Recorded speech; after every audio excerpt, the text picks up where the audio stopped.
So hello everyone, welcome you all on this platform Reputed Galaxy Chemistry Hub। तो ये होगा हमारा lecture number first electrochemistry का, जिसमें हम इलेक्ट्रोकेमिस्ट्री के बारे में बात करेंगे, यानी कि इलेक्ट्रिसिटी एंड केमिस्ट्री के कॉम्बिनेशन के बारे में बात करेंगे। जहाँ पे भी हम बात करें, जहाँ पे भी इलेक्ट्रिसिटी एंड केमिस्ट्री दोनों की बात होती है, तो वो ब्रांच हमारा इलेक्ट्रोकेमिस्ट्री के अंदर में आ जाता है। वो केमिस्ट्री का ब्रांच हमारा क्या कहलाता है? इलेक्ट्रोकेमिस्ट्री कहलाता है। और ये भी हुआ हमारा बेसिक सा डेफिनेशन बोले तो इलेक्ट्रोकेमिस्ट्री का। तो चलिए थोड़ा सा समझ लेते हैं और डिटेल में कि हमारी इलेक्ट्रोकेमिस्ट्री होती क्या है। Electrochemistry, the branch of chemistry the branch of chemistry that deals with the relations between electrical and chemical phenomena।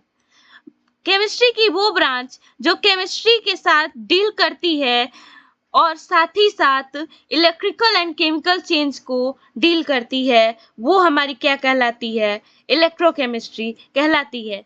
या बोले तो it is a date branch of our science or chemistry in which we talk about electrical and chemical changes, both are called electrochemistry।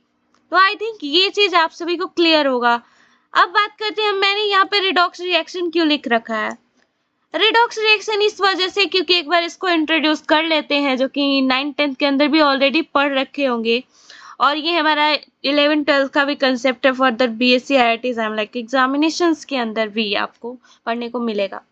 जब हम बात करते हैं redox reactions, तो इसका बेसिक सा डेफिनेशन होता है कि ऑक्सीडेशन रिडक्शन, जो भी रिएक्शंस हो रहे हैं उसके अंदर में अगर ऑक्सीडेशन भी हो, रिडक्शन भी हो, तो वो रिएक्शंस क्या कहलाते हैं? हमारे रिडॉक्स रिएक्शंस कहलाते हैं। री मतलब रिडक्शन एंड ऑक्स मतलब oxidation. Reduction and oxidation reaction both taken place togetherly is said to be what our redox reactions. तो हम बात करेंगे केमिकल सबस्टांसेस सब क्या होते हैं।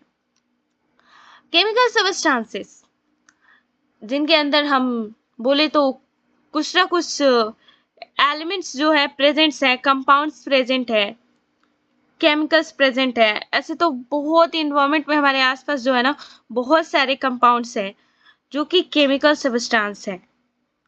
वैसे सबस्टांस जो कि केमिकली फॉर्म्ड हुए हैं, इट मे बी नेचुरल और आर्टिफिशियल। तो ये हो गए हमारे केमिकल सबस्टांस।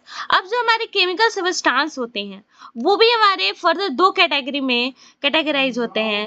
पहला होता है हमारा, यहाँ पे देख सकते हैं, क्रिस्टलाइन सबस्टांस, यानी कि वैसे सबस्टांस जो कि सेमी परमिएबल मेम्ब्रेन के थ्रू क्या हो जाते हैं? पास हो जाते हैं। उसे हम लोग क्या बोलते हैं? क्रिस्टलाइन सबस्टांस बोलते हैं, जो कि हमारे केमिकल सबस्टांसेस का फर्स्ट कैटेगराइजेशन है, फर्स्ट ग्रुप है।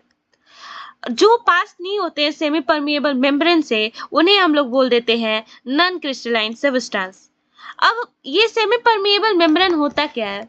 चलिए एक छोटा सा एग्जांपल लेते हैं। हमें चाय छानना है, क्या करेंगे? छन्नी लाएंगे, चाय पत्ती जो होगा हमारा वो ऊपर रह जाएगा एंड जो हमारा होगा सॉल्यूशन नीचे आ जाएगा। तो ये क्या हुआ हमारा? ये भी एक तरीके का मेम्ब्रेन ही तो है। वैसे ही जब सबस्टांस को डिफाइन करना होता है, उन्हें आइडेंटिफाई करना होता है कि वो किस टाइप के हैं, तो हम सेमी परमिएबल बहुत ही थिनर मेम्ब्रेन होती है उसका यूज करते हैं, जिसमें बहुत ही छोटे छोटे से पोर्स होते हैं। तो वो क्या होते हैं? हमारे सेमी परमिएबल मेम्ब्रेन्स होते हैं। उसका जो होता है, आप सभी ना डेटा बोले तो नेटवर्क के ऊपर जो भी है, ब्राउज के ऊपर देख सकते हैं कि ये हमारा क्या है। ठीक है, जब बात करते हैं क्रिस्टलाइन, समझ में आ गया कि वो जो होते हैं सेमी परमिएबल मेम्ब्रेन के थ्रू पास हो जाते हैं क्रिस्टलाइन, और जो नहीं पास होते हैं वो नॉन क्रिस्टलाइन। अब जो क्रिस्टलाइन सबस्टांस है ना, वो भी फर्दर दो टाइप्स में डिवाइड हो जाता है। पहला होता है हमारा electrolytes crystalline substance and second होता है नॉन इलेक्ट्रोलाइट्स क्रिस्टलाइन सबस्टांस। अब ये इलेक्ट्रोलाइट्स क्रिस्टलाइन सबस्टांस क्या होते हैं? Which easily ionise in aqueous solution. Electrolytes वो होते हैं जो कि एक्वस सॉल्यूशन के अंदर में बहुत ही इजी वे में आयनाइज हो जाते हैं। उन्हें हम लोग बोल देते हैं क्या? उन्हें हम लोग बोल देते हैं इलेक्ट्रोलाइट्स। अब हमारे इलेक्ट्रोलाइट्स जो होते हैं ना, वो भी फर्दर दो तरीके के होते हैं, weak electrolytes and strong electrolytes. Strong electrolytes की बात करें, जो स्ट्रॉन्गली आयनाइज हो जाता है एक्वस सॉल्यूशन में, वो हो जाते हैं हमारे स्ट्रॉन्ग इलेक्ट्रोलाइट्स, लाइक हमारे acids strong acids and strong bases and neutral salts, वो क्या होते हैं हमारे, वो हो जाते हैं हमारे स्ट्रॉन्ग इलेक्ट्रोलाइट्स। और न्यूट्रल सॉल्ट्स कैसे, लाइक हम कॉमन सॉल्ट जो यूज करते हैं ना अपने हाउस होल्ड्स के अंदर, NaCl, वो भी हमारा न्यूट्रल सॉल्ट ही है, वही न्यूट्रल सॉल्ट है जो कि अगर वाटर के अंदर डालेंगे उस सॉल्यूशन के अंदर वो फास्टली डिसॉल्व हो जाता है उसके इंटरमॉलिक्यूलर स्पेसेस के अंदर। तो ये क्या हुआ हमारा स्ट्रॉन्ग इलेक्ट्रोलाइट हुआ। लेकिन वही अगर कोई इलेक्ट्रोलाइट रेडियली डिसॉल्व हो, यानी कि धीरे धीरे डिसॉल्व हो, तो वो क्या होता है weak electrolytes, like weak acid and weak bases. अब नॉन इलेक्ट्रोलाइट्स क्या होते हैं, नॉन इलेक्ट्रोलाइट्स वो होते हैं जो कि हमारे इजिली आयनाइज ना हो, वो हो जाते हैं हमारे नॉन इलेक्ट्रोलाइट्स। अब इलेक्ट्रोलाइसिस, अब कुछ कुछ टर्म्स के बारे में बात करेंगे। अब इलेक्ट्रोकेमिस्ट्री के अंदर इलेक्ट्रोलाइसिस होता क्या है? The process of lysis of an electrolytes in the presence of electricity is said to be और इलेक्ट्रोलाइसिस। इलेक्ट्रोलाइसिस उसे कहते हैं जब भी कोई इलेक्ट्रोलाइट्स इलेक्ट्रिसिटी के प्रेजेंस में टूट जाए, उसे हम लोग, लाइसिस मतलब टूटना होता है, ठीक है, डिकम्पोजिशन होना उसका होता है, तो उसे ही बोलते हैं हम लोग इलेक्ट्रोलाइसिस। इलेक्ट्रिसिटी इसके डेफिनेशन के अंदर भी क्या इसके नेम के अंदर भी इसका डेफिनेशन छुपा है, लाइक इलेक्ट्रोकेमिस्ट्री। वैसे ही इलेक्ट्रिसिटी के प्रेजेंस में जो हमारा इलेक्ट्रोलाइट्स का लाइसिस हो रहा है उसे क्या बोलते हैं, इलेक्ट्रोलाइसिस बोलते हैं। वैसे ही हाइड्रोलाइसिस यानी कि वाटर के प्रेजेंस में जो होता है हमारे मॉलिक्यूल्स का लाइसिस होता है, यानी टूटता है, डिकम्पोज होता है, उसे हम लोग क्या बोलते हैं, हाइड्रोलाइसिस, लाइक इलेक्ट्रोलाइसिस। तो चलिए यहाँ पे अब सेकंड जो होगा हमारा जानना है कि इलेक्ट्रोलाइटिक सेल क्या होते हैं। अब इलेक्ट्रोलाइटिक सेल की बात करें तो ये एक तरीके का ऐसा डिवाइस होता है ना जिसमें हम लोग क्या करते हैं, इलेक्ट्रिसिटी के प्रेजेंस में इलेक्ट्रोलाइट्स को डिकम्पोज कर देते हैं। तो यहाँ पे लिखा भी हुआ है the device by which electrolytes decompose into their components in the presence of electricity. Electricity के प्रेजेंस में जो होता है हमारे इस डिवाइस के अंदर में डिकम्पोजिशन हो जाता है इनके कंपोनेंट्स का, उसे ही, उस डिवाइस को ही इलेक्ट्रोलाइटिक सेल कहते हैं। अब हमारा यहाँ पे कुछ लॉज है। फराडे एक साइंटिस्ट थे जिन्होंने इस इलेक्ट्रोकेमिस्ट्री ब्रांच के अंदर में, हमारे बात करें तो साइंस के अंदर में, इलेक्ट्रिसिटी एंड केमिकल चेंजेस के बीच में जो रिएक्शंस हो रहे थे उसको देखते हुए दो लॉज दिए। Faraday first law of electrolysis first को बोलते हैं, सेकेंड लॉ को हम लोग क्या बोलते हैं, Faraday second law of electrolytes. So हम बात करें Faraday first law of electrolysis की, तो ये हमारे क्या होते हैं। अब सबसे पहले हम ना यहाँ पे बहुत सारे ऐसे तो भारी भरकम से लिखे हुए हैं शब्द, बट इसमें ज्यादा नहीं फोकस करना है, ये ऑलरेडी क्लियर हो जाएगा जैसे मैं बताऊंगी, ठीक है। तो हमारा Faraday's first law of electrolysis हमें ये बताता है यदि कोई इलेक्ट्रोलाइटिक सेल है, इलेक्ट्रोलाइटिक सेल यहाँ पे जैसे देख सकते हैं आप सभी, ओके,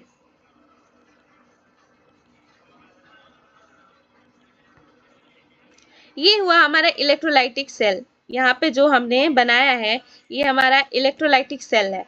इसके अंदर में ये हुआ हमारा फर्स्ट इलेक्ट्रोड, इसके अंदर में दो इलेक्ट्रोड लगे हुए हैं, और ये हुआ हमारा सेकेंड इलेक्ट्रोड। जब भी हम बात करेंगे तो यहाँ पे हमारा कोई एक सेल के अंदर में हमारे एक इलेक्ट्रोड लगे हुए हो सकते हैं या फिर दो भी लगे हुए हो सकते हैं, इट डिपेंडिंग कि वो किस टाइप का हमारा सेल है, ठीक है। तो जब भी हम बात कर रहे हैं यहाँ पे बात कर रहे हैं इलेक्ट्रोलाइटिक सेल का, तो यहाँ पे दो इलेक्ट्रोड हैं जैसा कि मैंने बताया, ठीक है। अब यहाँ पे क्या होगा कि एक रिएक्शन दिया हुआ है, ये इस रिएक्शन को आप सभी पहले से भी जानते होंगे, Zn plus CuSO4, ZnSO4 plus Cu। जब भी जिंक के प्रेजेंस में कॉपर सल्फेट को हम लोग रिएक्ट करवाते हैं, कॉपर सल्फेट को रिएक्ट करवाते हैं, तो जिंक क्या होता है हमारे सल्फेट आयन को ले लेता है एंड कॉपर को एलिमिनेट कर देता है। और इसकी वजह से क्या होता है, इसके वजह से हमारा जो होता है ना आयंस प्रोड्यूस होते हैं, और वही आयंस जो होते हैं उनका एक्सचेंज होता है, जिसके वजह से हमारी इलेक्ट्रिसिटी इस इलेक्ट्रोकेमिकल सेल के अंदर में बनती है, ठीक है, प्रोड्यूस होती है। तो ये क्या हुआ हमारा, आप सभी इस केमिकल रिएक्शंस के थ्रू समझ सकते हैं कि इस डिवाइस के अंदर में कैसे इलेक्ट्रिसिटी प्रोड्यूस हो रही है, या फिर इलेक्ट्रिसिटी के प्रेजेंस में कैसे कंपोनेंट्स टूट सकते हैं। तो इन सारी रिएक्शंस के लिए ना हमारा फर्स्ट लॉ दिया गया कि जो भी मतलब हमारे कंपोनेंट्स है वो आयंस जैसे कि फॉर्म हो रहे हैं, एंड जब फॉर्म होंगे तो कहीं ना कहीं जाके डिपॉजिट होंगे। लाइक यहाँ पे हमारा मान लीजिए Zn है, वो डिपॉजिट हो जाएगा, और यहाँ पे Cu डिपॉजिट हो जाएगा फॉर द रिएक्शन। ऐसा सजेस्ट कर सकते हैं, ऐसा सपोज कर सकते हैं, ठीक है। सो ये हमारा जो हुआ ना बहुत ही प्यारा सा रिएक्शन, जिसके थ्रू हम लोग इसे इजीली समझ सकते हैं। The mass of a substance produced, deposited और liberated at any electrode at an electrode during electrolysis is directly proportional to quantity of electricity or charge that passes through the electrolyte and time taken during the process।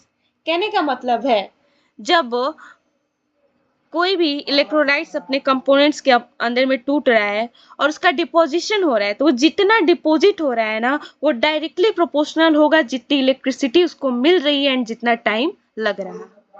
एक बार और, जब भी कोई reaction हो रहा है और उस रिएक्शन के अंदर में इलेक्ट्रोड्स पे उसके कंपोनेंट्स आयनाइज हो रहे हैं, किसी वे में केमिकल हो इलेक्ट्रिकल हो, तो उसका जो डिपोजिशन हो रहा है इलेक्ट्रोड्स के ऊपर अलग अलग, वो जो मास होगा वो डायरेक्टली प्रोपोर्शनल होगा कितना टाइम लगा एंड कितनी इलेक्ट्रिसिटी मिली, और वो होता है हमारा यहाँ पे m is equal to ZCT।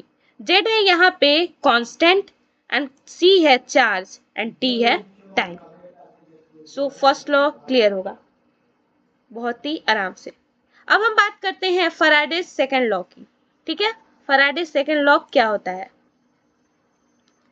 Faraday's second law of electrolysis states that when same quantity of electricity passes through different electrolytes connected in series, the masses of the different substances liberated or deposited at the electrodes are directly proportional to their respective chemical equivalent weight। अब ये क्या बोल दिया मैंने? कुछ नहीं बोला है, बहुत ही सिंपल है।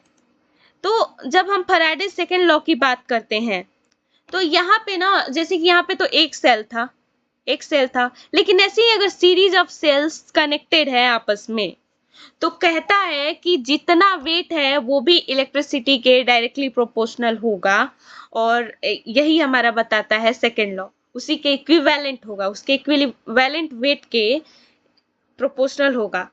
क्या प्रोपोर्शनल होगा? इलेक्ट्रिसिटी उसके इक्विवेलेंट वेट्स के प्रोपोर्शनल होगा, जिसे ही हम लोग बोल देते हैं लाइक देखिए यहाँ पे हमारा ये सारे बहुत सारे सेल लगे हुए हैं ना, देख सकते हैं बहुत सारे सेल कनेक्टेड है और हम इसे इलेक्ट्रिसिटी दे रहे हैं। अगर सेम अमाउंट ऑफ इलेक्ट्रिसिटी दे रहे हैं तो इसका जो इक्विवेलेंट वेट होगा वो डायरेक्टली प्रोपोर्शनल हो जाएगा इसके, ठीक है। इसे हम लोग W1/W2 या फिर M1/M2 भी लिख सकते हैं। अगर हमारा वेट जो 1 है, इलेक्ट्रोड वेट 1 है अगर किसी वन सेल के अंदर में टोटल मिला के, तो वो इलेक्ट्रिसिटी यहाँ पे इसके प्रोपोर्शनल होगा, और जो W2 होगा इसके प्रोपोर्शनल होगा। अगर इन दोनों का कॉम्बिनेशन ले तो ये हमारे इक्विवेलेंट इस तरीके से आ जाएगा एक इक्वेशन, और इसे ही हम लोग बोल देते हैं फैराडेज सेकंड लॉ, और इसका ये इक्वेशन यहाँ पे फाइनली रिटन है। तो सारी चीज़ों को प्रॉपर वे में नोट करिएगा, बहुत ही इजी वे में मैंने इस कंसेप्ट को बताया है, और ये हमारा बेसिक इंट्रोडक्शन था इलेक्ट्रोकेमिस्ट्री से। फर्दर हम लोग लेक्चर नंबर 2 में कंडक्टेंस एंड कंडक्टिविटी की बात करेंगे, इसके फैक्टर्स क्या होते हैं, स्पेसिफिक कंडक्टिविटी यानी कि टाइप्स जितने होते हैं, infinite dilute solution and other laws के बारे में भी बात करेंगे। सो अगर वीडियो अच्छा लगे तो लाइक कीजिएगा, चैनल को सब्सक्राइब कीजिएगा। So bye bye to you all.